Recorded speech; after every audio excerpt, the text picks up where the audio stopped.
सब সাংবাদিক বন্ধুদেরকে ধন্যবাদ। আমাদের সারা ত্রিপুরা রাজ্যের মধ্যে গত 6 তারিখ থেকে 12 তারিখ পর্যন্ত আমাদের কার্যক্রম চলবে।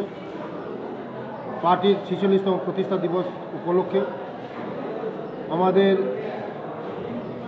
বিষ্ণুপুর মণ্ডলের উদ্যোগে সমস্ত আমাদের কার্যকর্তাদের নিয়ে আজকে আমাদের সাংগঠনিক বৈঠক উপস্থিত আমাদের সমস্ত বুথ প্রেসিডেন্ট, মণ্ডল প্রেসিডেন্ট, শক্তি কেন্দ্র, আমাদের বরিষ্ঠ কার্যকর্তা লক্ষ্মীকান্ত সরকার এবং যারা অ্যাক্টিভ মেম্বারশিপ যারা আছেন তাদেরকে নিয়ে আমাদের সাংগঠনিক বৈঠক।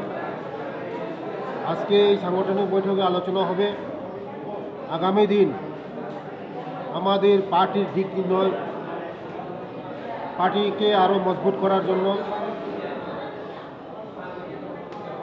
পার্টিটাকে আরও এগিয়ে নেওয়ার জন্য, সংগঠনকে আরও মজবুত করার জন্য আজকে সমস্ত ভোট নিয়ে, সমস্ত মণ্ডলকে নিয়ে এবং সমস্ত এই শক্তি কেন্দ্রকে নিয়ে আজকে বৈঠক হয়েছে।